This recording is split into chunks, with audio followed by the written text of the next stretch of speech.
Hi everyone, it's Maria. First of all, forgive my sore throat. I cannot recognize myself as well. Because today I decided that I'm done. I'm just done being sick because I cannot wait to share with you another one of my favorite and simplest breakfast video recipe that has helped me to shed fat and work on strength and muscle and volume building, especially volume in, strategic places. Diet-friendly cottage cheese bagels. If you come to my channel after watching my cottage cheese waffles, this video is for you. It is as simple as waffles, as quick as waffles, and it's still as healthy and delicious. So one of these bagels, even without any fillings and toppings, will give you 15 grams of protein, but only 120 calories. That's half of the calories of a standard bagel, but the taste, for me, is even better.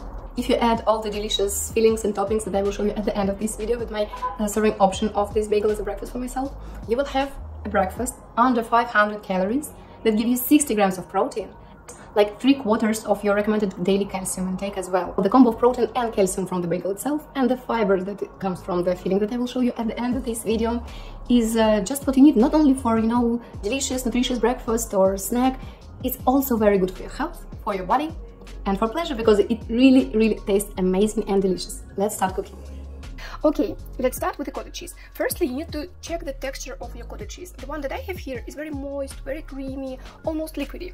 So this texture is brilliant and perfect for me when I cook some sweet desserts like mousses, cheesecakes, my low-calorie, high-protein cream cheese. If you haven't seen it, haven't tried it yet, please check it. It is absolutely brilliant recipe for my taste.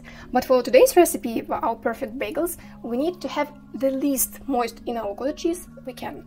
So if your cottage cheese is quite dry, that is perfect. You don't need to do anything. If your cottage cheese is a little bit liquidy like mine, we need to drain the excess liquid. And I will do it just with using my sieve and the cheesecloth and hang it somewhere to drain excess liquid. If you want, you can leave it overnight. If you want to do it quicker, you can squeeze it a little bit.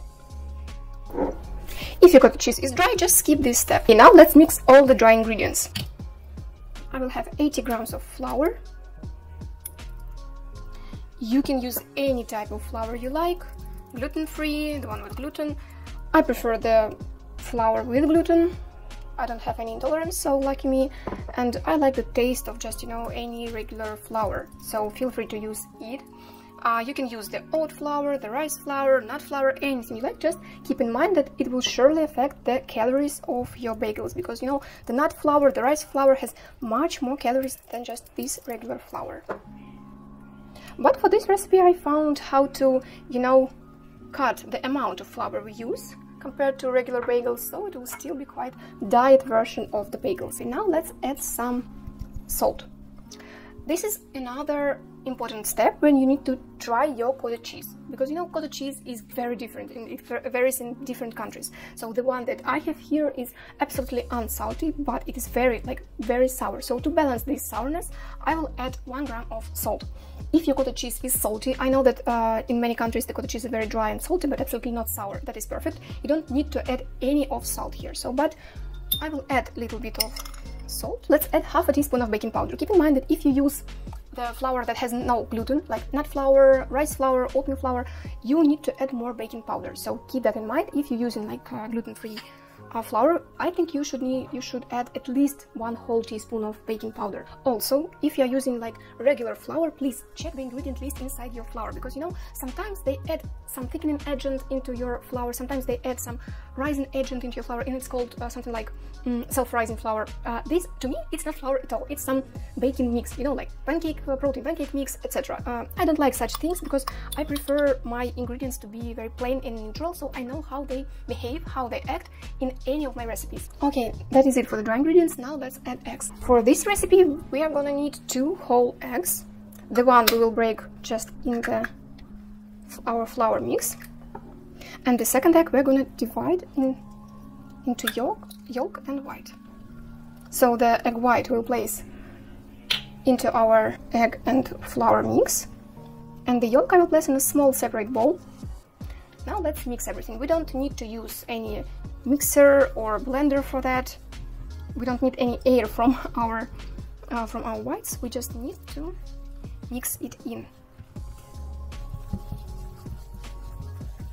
Okay, when half of my eggs are mixed in, I'm going to add my cottage cheese.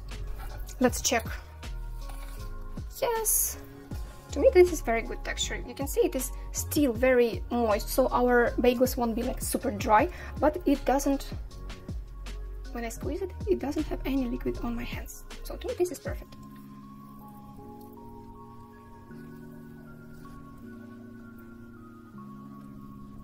Here you can see the excess liquid that we drained from our cottage cheese. Now let's mix everything together and we will check the texture of our dough. Here is the texture that we are going for.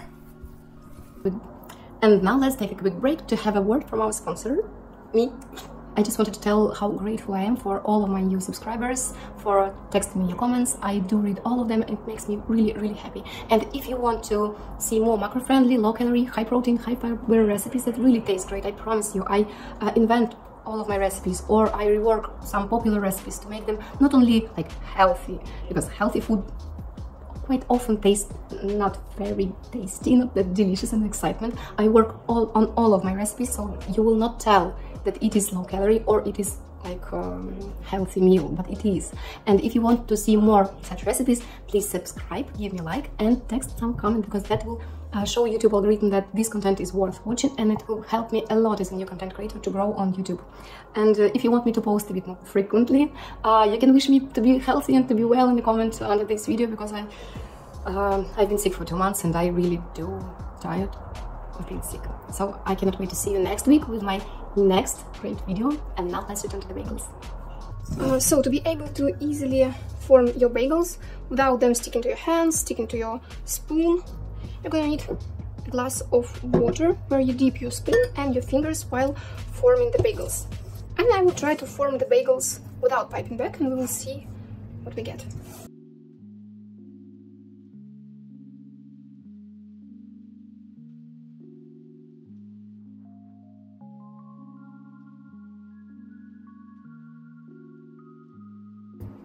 You can adjust the size of your bagel as well, if you want the bigger ones, if you want the smaller ones. No, I'm a small person myself, I'm some sort of hobbit. I'm just 1.56–57 meters, and that's why I have a soft spot for everything small. I love miniatures. That's why most of my desserts, my pastries are always like teeny tiny, but they are so cute to me. So yeah, that's why I'm doing them pretty small. But if you like, you can increase the size for sure.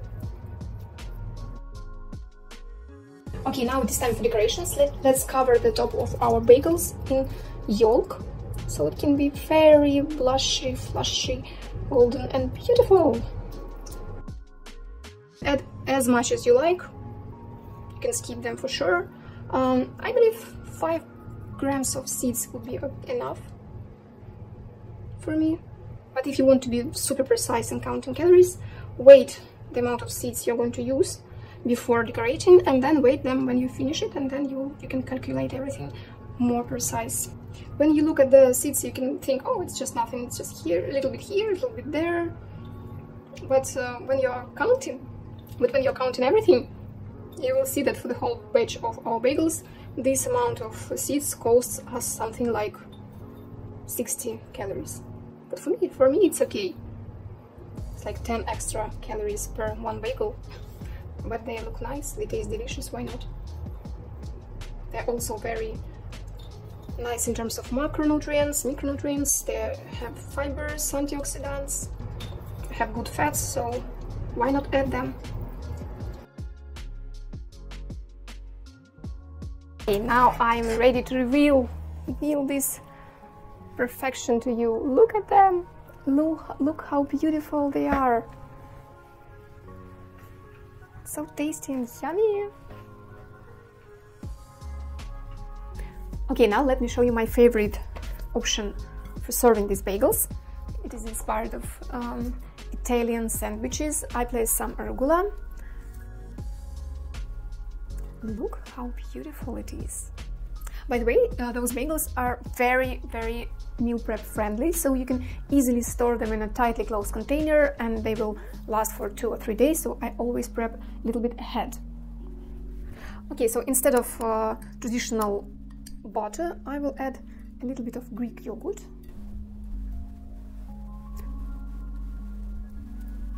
Let's add arugula inside this sandwich.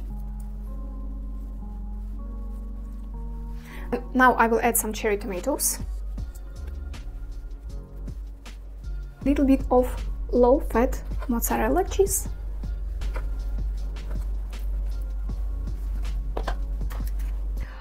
ideally you should add some prosciutto, but it is quite calorie consuming, so normally I would just swap it for this meat.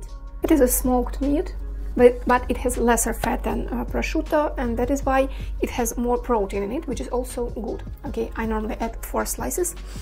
Then I would add just a little bit of melon, top it with more low-fat mozzarella. Now I will add some seasonings. Guys, never skip seasonings, because you know, when we are living in a low-calorie diet, we try to reduce the amount of fat. While fat is not only calorie-consuming ingredient, but it is also an indicator and enhancer of the taste, of the flavor. And if we reduce fat, our dish starts feeling and tasting not that great, you know, not that exciting. And to return all those colors and flavors in our life, we need seasonings. So I will use the French mix of peppers. They have like all sorts: white pepper, black pepper, coriander. I love it because it is very delicate, but has a little bit of spices. And also I will top it with balsamic cream. You can never feel the Italian vibes without balsamic cream. Okay, and here is our delicious breakfast bagel. I would add to this bagel 1 or 2 eggs, protein coffee. I call it my morning protein bomb. It is just a regular latte with protein and a little bit of sweetener, vanilla extract and cinnamon. This is kind of the only option how can I drink liquid protein shakes. And not because I cannot reach my protein goals without it, it's just because I love the taste of this silky, creamy foam. I never had any other coffee that had such foam. I love it. It is just delicious and it looks very nice. Okay, that's it, guys. Let me add some more salt. Let's add a bit more of the seasonings and some extra balsamics.